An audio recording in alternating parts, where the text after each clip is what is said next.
Tim. G'day Katrina, how are you? G'day Rachel, Jack. Cool, got the electric baby behind us there, very good. What have we got to do? What's that? We were worried you were going to ghost us on Valentine's Day. Never. Come on. That's not your style. No, come on. Give me a hard time already, Katrina. Cool. You got ready for sound? Mark Bailey, Minister for Transport Main Roads, out here at Volvo. You're all good to go? Yeah. Okay. Look, great to be out here at Volvo Trucks.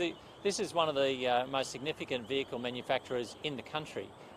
With the car industry leaving under the Abbott and Turnbull governments, the number of trucks that are produced here is actually an important part of our automotive industry.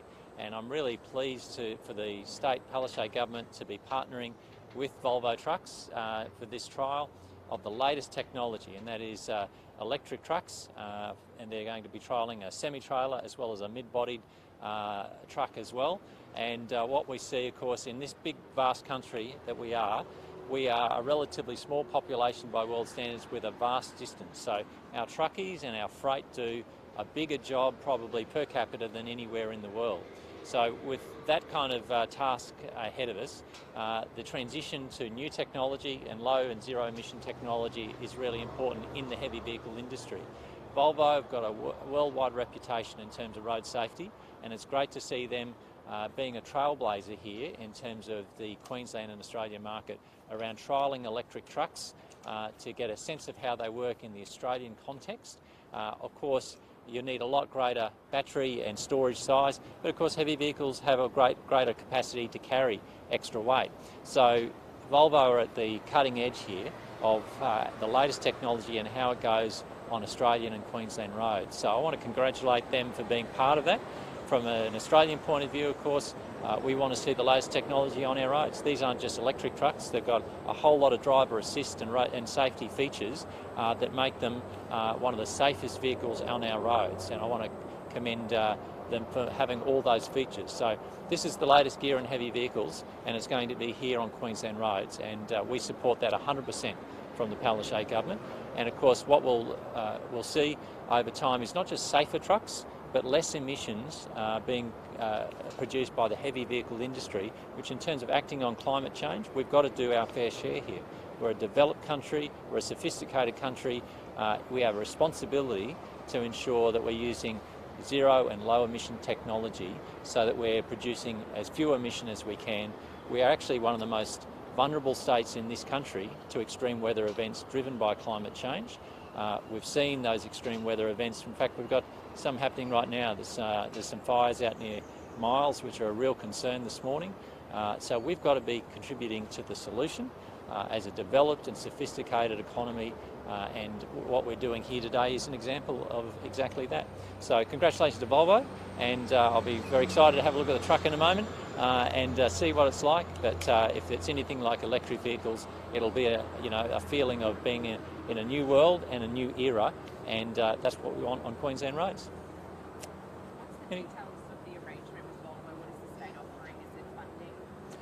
Yeah, look, we've been working with them in terms of the permit for the trial, so it's an initial 3 months with a 6 months option.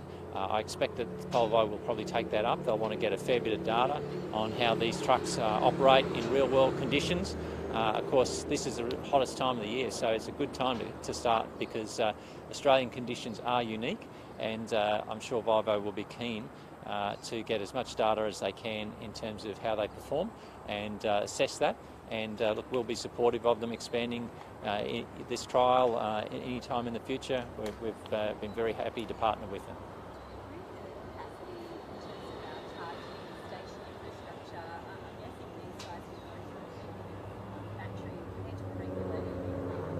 Yeah, so that's obviously something that Volvo are working with in terms of this trial. The charging infrastructure is an important part of this, and so how they do that, that's a matter for Volvo.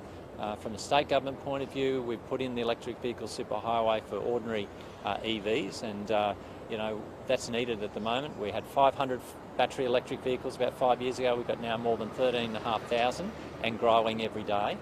So we're seeing that superhighway expanded from both a public point of view, a lot of Western Queensland destinations coming online over the last few months and increasingly over months to come. But also the private sector is also starting to put new chargers in at service stations as well. So we're seeing that charging infrastructure expand across Queensland. Volvo will be looking at it in terms of their own fleet here and how that works, and of course they know the heavy vehicle industry very well, so we'll be keen to get their advice about how that works. The EV subsidy scheme you announced last year, I think it's capped at about $58,000, correct me if I'm wrong. Are you going to look at lifting that next financial year to allow more subsidy? Absolutely, yeah. No, that's, we want to see that scheme to be consistent with other states, and we want to see that transition to new emission technology accelerated as much as we possibly can. And it's great to see the level of electric vehicle sales increasing, and I think we'll only see exponential increase going into the future, because the more people that drive them, the more they realise they're not just good in terms of the environment, they're just better technology, and the word gets around pretty quickly. So, we're happy to help subsidise that. I know the federal government's looking at this space as well. They've had a discussion paper out, and we would love to see the federal government play a more, front foot role as well after the failures of Scott Morrison, Tony Abbott and Malcolm Turnbull. This country fell behind the rest of the world in terms of electric vehicles, and I know that the new government is much more committed, and we're keen to work with them. With that crane incident on the M1 yesterday, how can this be avoided in the future? Yeah, look, this is a very unfortunate incident. It was part of our $1 billion upgrade of the M1 on the southern Gold Coast. So, M1 motorists there are seeing so much work going on because of the commitment of the Palaszczuk State Labor Government. It happened very early in the morning. The crane fell within an exclusion zone, so nobody was injured, which I think is the most important thing out of it. Unfortunately, it really made the morning peak hour a bit of a mess. So I certainly apologise to all the motorists out there. It did take some time, obviously, to extract the crane and make the roadway safe. We'll be investigating how that happened. Obviously, it's not something we want to see on one of our work sites. The safety of our workers is our number one priority. So I was very concerned to learn of the incident, and I know that I'll just wait for that truck to go by. So the electric ones will be a lot quieter than that one. So I'll be very interested to see what the investigation identifies. We don't want to see truck rollovers on our construction sites. If a contractor was involved, could there be any penalties as a result of these investigations? Oh, look, potentially there could be, but I'll wait for the report to come in to me and to give me an outline of how that occurred. We want safe work sites, full stop. So the LNP's put out a press release saying that the latest public sector workforce profile report was due in September but still hasn't been released. Is that accurate, and what's your response to that? Why hasn't it been released? Oh, look, I'm not aware of that particular matter. It doesn't really come under Transport and Main Roads, but you've got to wonder why the LNP want that data. Last time they sacked 14,000 public servants, you'd think that they're lining up again to do the same thing. We need people on the ground in terms of building our M1 upgrades, in terms of building Cross River Rail, in terms of responding to the health pandemic. We restored the cuts that were made by the LNP just in time, particularly in the health sector.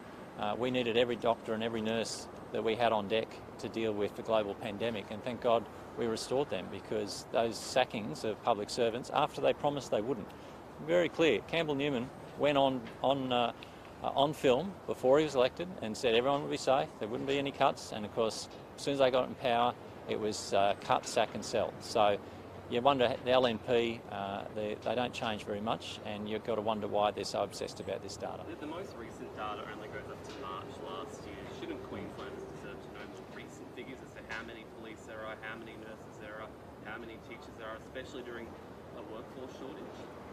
Look, again, it's not something I'm being briefed on. It's not something a Transport Main Roads portfolio, but we've been pretty clear over time that we've employed the number of people we need to do the job here in Queensland. And those cuts that were made and those sackings that were made by the LNP, we opposed them at the time. We restored things when we came back to power, and we did so just in time. You know, we needed those staff. And let's be very clear. Our capital program, building infrastructure, is nearly, you know, in terms of transport and main roads, for instance, nearly double the last LNP budget, because they cut so deeply and so savagely. And, you know, we've got a growing population here in Queensland. So if you want the infrastructure, you need the people to provide that infrastructure, and you need the people to provide the services for the growing number of kids in schools, the growing number of people presenting in hospitals.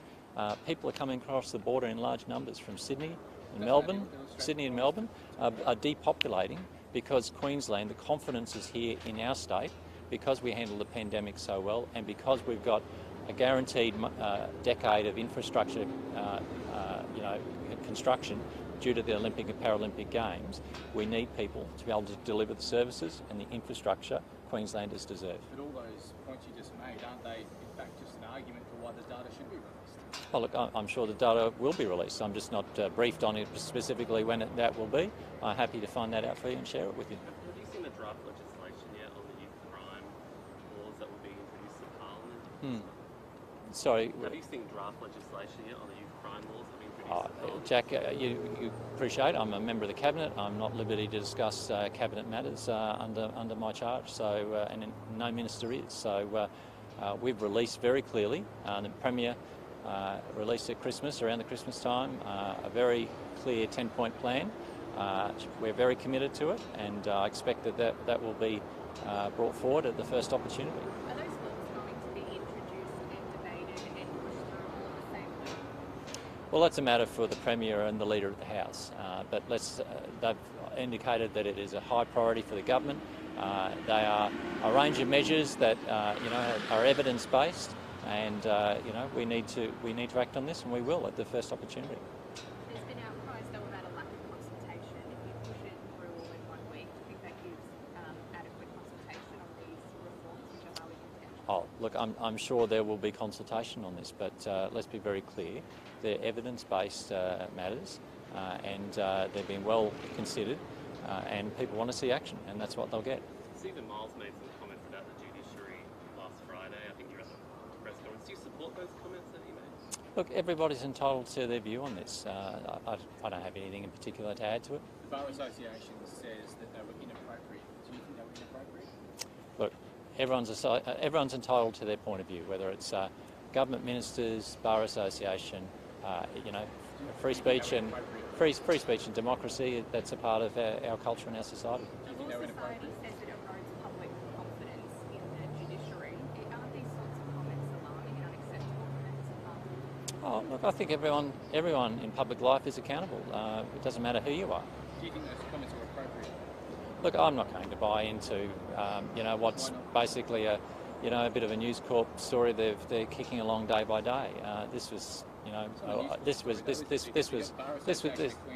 a week ago. All the lawyers are coming out against it. It's not just a News Corp story, as you say. These are actually legitimate concerns raised by a lot of people about the separation of powers, which you would be familiar with as a minister. Do you think, on that basis, it is appropriate? Oh, look, I think people are entitled to their point of view, and I think all people in public life are accountable. So you won't say if they're appropriate or not? That's my view. What is your view? My view, I just outlined my view to you. What is it? I don't understand. My view is that people are entitled to a point of view in a democracy, and that people in public life are accountable. Do you think Stephen Miles' view is appropriate or inappropriate? He's entitled to his point of view. He's a deputy premier of this state. He's entitled to his point of view. You can't answer that question. It's appropriate or inappropriate.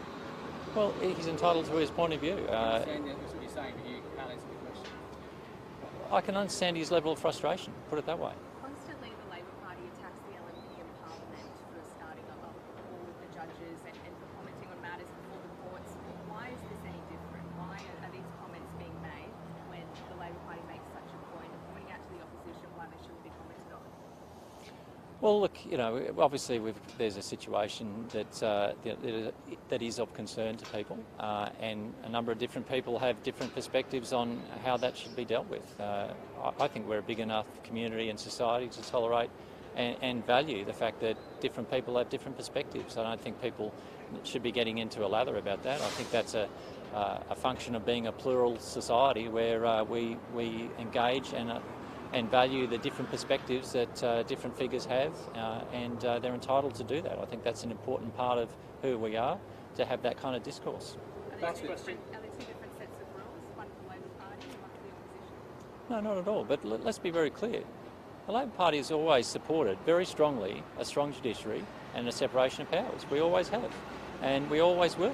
That doesn't mean we might not have a view on a particular matter occasionally, and that, you know, people might have a particular perspective to offer. But if you have a look at the reforms that we've put through the state parliament under the Palaszczuk government, we've had integrity at the forefront, often and almost always opposed and voted against by the LNP. We banned property development donations. You know, the threshold for political donations, we dropped that from $12,500 down to $1,000. We brought in the strongest lobbyist code. All of these things opposed by the LNP, and you know, we are the party that legislates and defends integrity within this state. We don't talk it like David Crisafulli and then lie about the laptop at press conference after press conference after press conference. We defend integrity and we reform in terms of integrity consistently. Our record is very, very strong. The LNP say one thing in opposition and they get in power and they shred integrity to pieces every time they get the opportunity. Look at the Newman government, cheered on by David Crisafulli, part of Campbell Newman's team. Our record is very, very strong. So, you know, if people want to have a perspective about, you know, someone had a point of view and someone else had a point of view, when you compare that to our record of reform, of actual debate and parliament, you know, parliamentary reform and voting on measures, the Labor Party has always backed integrity in the state, and we always will. So the fact that Stephen Miles is very specific, he said that the magistrate's decision was just immediate stunt. The fact that you can't say whether it's appropriate or inappropriate, just that he's entitled to his point of view, suggests that you probably know it is inappropriate. You just don't want to say that because you don't want to go against your factional colleague and your Labor Party colleague. Would that be right? Oh, well, that's a very, very elaborate theory you've got there, Tim. Well, very elaborate. Read between the lines. Very elaborate theory. Good on you. Congratulations for your creativity. But look, the Deputy Premier was very frustrated at the situation. I understand exactly why he was. I think we're all frustrated at the situation. So, but really, we've got a plan. There's a very clear plan and a comprehensive plan put forward by the Premier that will, you know, be put to the Parliament at the first opportunity. I've got no doubt, and you know, that's the issue at stake here. And let's have a debate about that. I'm very happy to engage in a debate about that, as I'm sure the whole of the government is. They are the measures that will matter in this. And you know, I've got nothing further to add about something that happened last week. What is your view of the magistrate's decision last week? Look, as I said, Jack, I'm not going to add to this discussion. You know, I know News Corp love this story. It's not just News Corp, sure, Tim, I get you.